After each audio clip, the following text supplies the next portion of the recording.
Hey guys, it is me here at Shecago Nails and Makeup, and yeah, I'm out and I'm trying to order a hoagie. That's a Chicago thing. I think it's just a submarine sandwich or a sandwich with a lot of thinly sliced meats and onions and oils and stuff like that, because I'm going on a little pre-birthday celebration. But I just want to come to you guys because I think I'm gonna title this video your favorite client. Your favorite client, because your favorite client will be the one that will turn on you sometimes. So I was again reading these posts, because that's what I do in between clients. I sit down and I read, and comment and try to be a productive member in these groups that I'm in when I can. And I was just reading a post where a person said this wasn't nails, this was lashes, but still it all applies. And was it? It might have been nails. But anyway, the girl was saying she didn't know what to do. She was obviously worried because her favorite client, who's normally so nice or whatever, this good lady is so nice, all of a sudden came to her house, and she works from home, and the lady got a parking ticket because I got all these text messages coming through. She got a parking ticket because she parked somewhere where it said don't park on Thursdays. And she said it was a sign out there, but the lady did it anyway, and she got a ticket. So she said she was nice enough to even give the lady back some of her money. I think she said it was like a $40 ticket.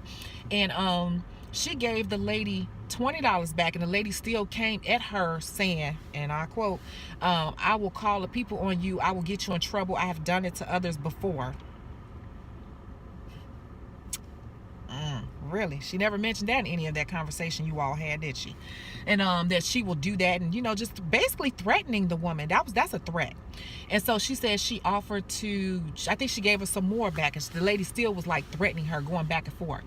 And it brings me to my point of what I got to say, because I also see that people go back and forth, and maybe some of you all who are watching me, you say, it's always been this debate on licensed versus not being licensed. Go to school, don't go to school. Now I'm going to do an official video on whether or not you should go to school, the pros and cons. But this is a prime example of why you should go to school, because all it takes is one silly ass client to get petty with you over $40. And they got you by the balls, okay? Because this client has enough information on her to report her. Okay, if the state board ever comes out, it's because they were called out. I don't know if a lot of people know this, but there are not a lot of state board agents per state. I think some years ago I heard it was 5 or 6 per state. I don't know where I'm looking on this phone. I don't know. Sorry guys if I look weird, but only 5 or 6 per state, and they cover the whole state. So if they come out, it's because they were called. So know that somebody called them on you. That's why you got to make sure your stuff is in order. And a lot of people are like, well, a lot of the best nail technicians are self-taught. That is true. I am self-taught. I did nails for many, many years with no license when I was young, because I've been doing nails since I was like 12. And yeah, I was self-taught. Now, what made me go to school was when the discount salons came on the scene, and all these reports and stuff started coming out, all these news stories. And 2020 had a special on it, how they were giving out bacteria with their pedicure jets, and using them Credo blades, and they were giving people flesh-eating bacteria and all of that. And that made state board really start checking. So that's what prompted people to start asking for license. I know here in Chicago. And I said, I'm going to go to school, because I'm not going to lie to you. I'm going to be honest with you. And this is going to happen to you all at some point. You say it ain't never happened. It will happen to you at some point. Trust me, it will. It happens to everybody at some point. Nobody ever wants to admit it, but you will end up giving somebody something. I, being naive, nobody, nothing, I didn't have any information to go off of. This is a long, long, long time ago. But I think I gave my client a fungus. I really do, because I call myself disinfecting properly, and I didn't know what the hell I was doing. I thought I knew what I was doing. I went and bought the stuff, because you can buy everything you need to buy, but if you don't know what you're doing, you can still hurt somebody. And my friend's mother, I believe I gave her a fungus on her thumb, and I felt so bad, and I kept going over there and giving her manicures and stuff. But I wasn't, now that I look back on it, I wasn't disinfecting properly. Do you even know the difference between disinfecting and sanitizing? Because there is a difference. Go look it up. I'll tell you. Disinfecting is inanimate.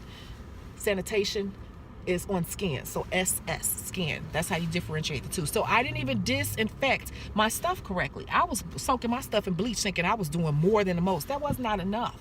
And then it was corroding my items. I should have had my stuff in a barbicide, which is, you know, I'm not gonna go into the whole lesson of it all, but it protects against bacteria, fungus, and also blood pathogens, you know, bloodborne pathogens. You need to know these things. And guess what? That also helps you raise your price. A whole nother video.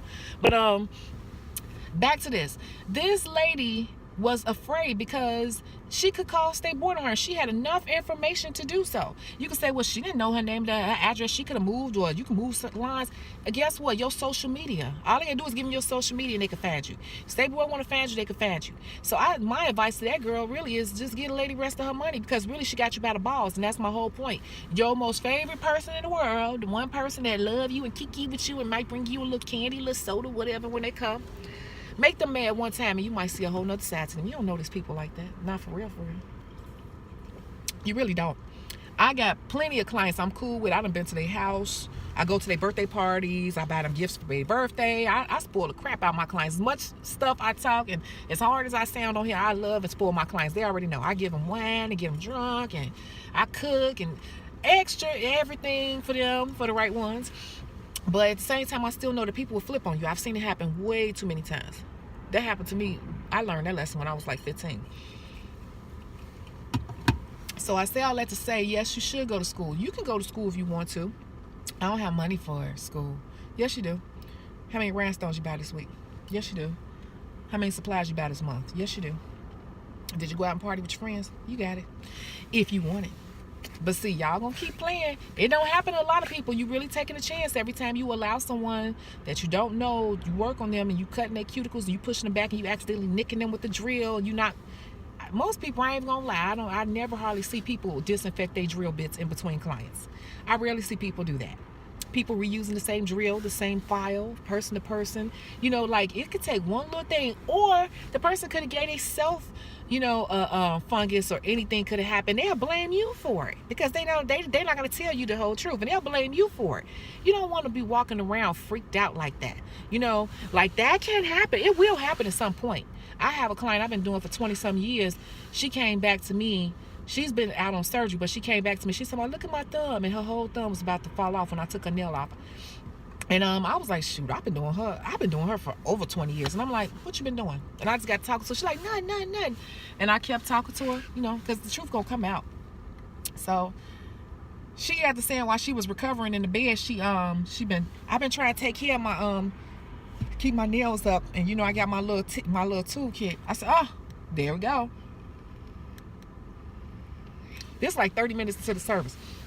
Ding, ding, ding, ding, ding, ding. I said, oh, really? Your toolkit, huh? I said, okay, so how do you clean your toolkit? Huh? I said, you gave yourself this fungus because you've been digging in your cuticles, because I know her. She digs in the cuticles. You got the people want to push their cuticles back and cut the sides and be cutting their nails all the way down, cutting their toes all the way down with tools that they done had for 15 years. I said, how long you had that file? I don't know. How long you had them? I said, well, so you got tools that you have been digging in your skin that you have never cleaned for years, just sitting around collecting bacteria, dust, You've been digging in your skin because you're bored. You're sitting in the bed. Shut up, Tanisha. She couldn't do nothing but laugh. I said, okay, you need to go to the doctor. This is an actual fungus. This is a fungus. Are you for real? And to this very day, she got a Band-Aid. I said, you ain't got to go to the emergency room, but you need to go to the doctor. They put on pills. You gave your damn self a fungus. But see, that same client will blame you, and you won't know what to say because you're not experienced or not professional. I hate to use the word professional, but you don't really know how to handle that situation. So yes, you should go to school as soon as you can, as soon as you possibly can. Try to make a way to go to school. I've heard people say there's no schools in my area. If it's a cosmetology school in the area, go there. You can go to school. It's always a nail school in the area. If you got to get on the bus and travel, you got to do what you got to do. Hell, Diddy, when he first started out, he said he took over 2.5 hours each way to get to his internship, I think at Bad Boy. Was it Bad Boy? Whoever he was with at first. He said he used to travel 2.5 hours each way every day to get there. So you do want to work towards that. You know, I don't think I'm better than anyone because I'm licensed, because I did nails for many years without it. But I'm gonna tell you something. Before I got licensed, I did give someone a fungus, and ain't no telling who else I might have did it to. You just don't know. And all it takes is that one damn person that can screw you over. And if you get caught up in that, you in trouble because you're gonna get fined. You're gonna get fined, and on top of that, they can stop you from ever applying for licensure. Am I saying that right? Yeah. And people don't understand it's a real license. I post all my stuff at all time. I've been to 2 different beauty schools. My certifications are up. Plus, my stuff from the city is up on the wall as well. Business license. So business license, Illinois State Board Professional Regulation license, plus certification from makeup school, and all that is up on there, up on the wall. I make sure people say that don't pull that crap on me, and when I say something, they know I know what I'm talking about, and that's how I'm able to charge premium dollar as well. See, all that plays into your pricing too. Whole another video. But yeah, guys, I really want you all to think about that. Try to get to school if you really want to do this. It's something that you will always have. It does not cost much to keep it renewed and up to date, and you can work anywhere. You can move to any state at any time and do this. So I'm going to do a pros and cons, like an official video, should I go to school. But that situation today just prompted me to tell you one of the reasons why. It takes one client, one person to get mad at you, you can be screwed. And it does happen. People will flip and turn on you in a minute. And that's one thing. It's almost like somebody know your dirty little secret. You ain't licensed. That's one thing they can hold over you at any time. And that lady flipped on that girl for $40. So, is that all? Is that all I want to say? While I'm waiting on this sandwich, they said it was going to take 20 minutes to fix it. It better be good. So, all right, I'll catch you guys later.